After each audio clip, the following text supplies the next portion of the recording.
अस्सलाम वालेकुम। बच्चों के अंदर बहुत से इन्फेक्शन कॉमन होते हैं और उन इन्फेक्शन में सबसे एक कॉमन इन्फेक्शन जो है वो गले का इन्फेक्शन होता है जिसको हम टॉन्सिलाइटिस कहते हैं। आज की इस वीडियो में हम डिस्कस करेंगे कि टॉन्सिलाइटिस क्या है और टॉन्सिल्स किसे कहते हैं। एक बच्ची को बार बार टॉन्सिल का इन्फेक्शन क्यों हो जाता है, इसकी प्रिवेंशंस क्या है, इसके अलामात और सिम्टम्स क्या है। बिस्मिल्लाहिर्रहमानिर्रहीम। अस्सलाम वालेकुम। मेरा नाम डॉक्टर मोहम्मद आरिफ खान है और इस वीडियो को आखिर तक देखें। इसमें हम टॉन्सिल्स के हवाले से मुख्तलिफ चीज़ें डिस्कस करेंगे। सबसे पहले टॉन्सिल जो है वो एक बहुत ही इम्पोर्टेंट स्ट्रक्चर है हमारे जिस्म के अंदर और ये बेसिकली एक इम्पोर्टेंट लिम्फ नोड है जो कि गले की पिछले हिस्से में वाक़या है और ये फर्स्ट लाइन ऑफ डिफेंस, यानी इसका काम बेसिकली पुलिस का जो काम है वो टॉन्सिल्स का काम है। यानी जब भी हमारे मुंह और नाक के अंदर मुख्तलिफ़ किस्म के जरासीम, वायरस और बैक्टीरिया इंटर कर जाते हैं तो टॉन्सिल्स का काम इसके अंदर मुख्तलिफ़ किस्म के सेल्स होते हैं जिसका काम है उन बैक्टीरिया और वायरस को किल करना। टॉन्सिलाइटिस में बेसिकली एक जब कभी कभार एक ताकतवर बैक्टीरिया या वायरस जो है वो हमारे टॉन्सिल्स के ऊपर हमलावर हो जाते हैं तो उसकी वजह से जो टॉन्सिल्स है उसकी साइज़ जो है वो बढ़ जाता है और उसमें सूजन या रेशा जो है वो आ जाता है जो जिसको हम टॉन्सिलाइटिस कहते हैं। टॉन्सिल्स की जो अलामात है मुख्तलिफ़ किस्म की इसकी सिम्टम्स है। बच्चे को तेज़ बुखार रहता है, इसके अलावा बच्चे को गले में, उसके कान में और सर में दर्द रहता है। कभी कभार बच्चे को खांसी और फ्लू की सिम्टम्स भी आते हैं और इसके अलावा जब बच्चा कुछ खुराक में उसको तकलीफ़ होती है क्योंकि इसके अलावा कभी कभार बच्चों की जो मुंह से या सांस से जो है वो बदबू भी आती रहती है उसकी टॉन्सिलाइटिस। अच्छा, अब हम एक इम्पोर्टेंट टॉपिक यहाँ पर डिस्कस करते हैं कि एक बच्चे को बार बार टॉन्सिलाइटिस क्यों होता है। अक्सर वालिदैन ये पूछते हैं। उसमें एक रीज़न जो है वो जेनेटिक है, फेमिलियल है।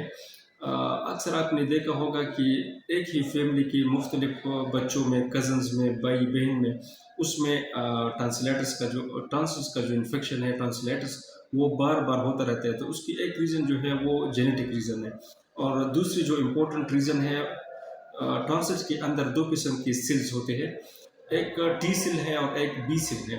तो बेसिकली टी सेल का काम ये है कि ये मुख्तलिफ वायरस और बैक्टीरिया को आइडेंटिफाई करता है और उन मालूमात को बी सेल तक पहुंचाता है और बी सेल बेसिकली वो एंटीबॉडीज़ प्रोड्यूस करते हैं उन जरासीम के ख़िलाफ़ और उनको किल कर देते हैं।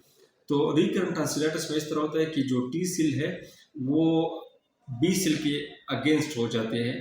तो बेसिकली टी सेल का काम तो ये है कि वो मुख्तलिफ इंफॉर्मेशन बी सेल तक पहुंचाता रहता है, लेकिन रिकरेंट टॉन्सिलाइटिस में जो बी सेल है उसकी तादाद बहुत ज़्यादा कम हो जाती है क्योंकि टी सेल जो है वो बी सेल को डिस्ट्रॉय करता है। तो जिस वजह से चूँकि बी सेल का काम है वो एंटीबायोटिक्स प्रोडक्शन का काम है, तो जब बी सेल की तादाद कम हो जाती है तो बच्चे को बार बार इन्फेक्शन हो जाता है। अच्छा, अब हम डिस्कस करेंगे इसका इलाज क्या है। तो बेसिकली टॉन्सिलाइटिस या तो वायरल होगा, वायरस की वजह से होगा या बैक्टीरिया की वजह से होगा। तो अगर वायरल की वजह से है तो उसमें ये है कि बच्चे को बुखार रहता है, उसको फ्लू और कफ रहता है और मोस्टली वो एंटीबायोटिक के बगैर 3 से 5 दिनों में ठीक हो जाता है। बैक्टीरियल जो इन्फेक्शन है तो वो मोस्टली एंटीबायोटिक के बगैर ठीक नहीं होता और उसमें आप ये तस्वीर देख रहे हैं तो अगर आपके बच्चे के टॉन्सिल्स में पस आ जाए या रेशा आ जाए तो उसमें ये ख़ास किस्म की बैक्टीरिया की वजह से होता है और इसमें एंटीबायोटिक का कोर्स जो है वो आप अपने डॉक्टर के मशवरे से ज़रूर इस्तेमाल करें। अब हम इसकी एहतियाती तदाबीर के बारे में बात करेंगे। अगर एक बच्चे है और उसको बार बार टॉन्सिलाइटिस होता है तो इसकी प्रिवेंशन ये है कि आप कोशिश करें कि बच्चा बार बार साबुन से हाथ धो ले और वो ख़ासकर जो सर्दी के मौसम में उसमें मास्क पहनने। अगर एक स्कूल में, मदरसे में या इर्द गिर्द फैमिली में एक और बच्चे को या बड़े को टॉन्सिल्स का इन्फेक्शन हुआ है तो कोशिश करें कि आप अपने बच्चे को उससे दूर रखें।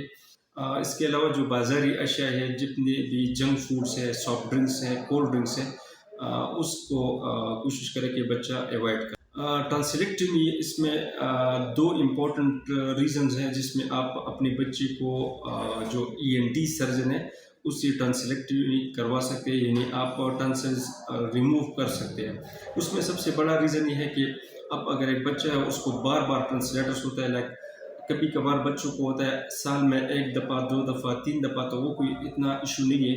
लेकिन अगर बच्चे को हर महीने में एक दफ़ा, हर दूसरे महीने में टॉन्सिल्स का इन्फेक्शन हो जाता है और उसमें उसको उसको बार बार एंटीबायोटिक्स लेना पड़ता है, कभी कभार वो एंटीबायोटिक्स से भी ठीक नहीं होता, उसके जो स्कूल डेज है वो भी मिस हो जाती है, उसका खाना पीना कम हो रहा है और उसको मुख्तलिफ कॉम्प्लिकेशंस आ रही है, जैसे आप टॉन्सिल का ऑपरेशन जो है वो कर सकते हैं। उम्मीद है ये वीडियो आपको पसंद ज़रूर आई होगी।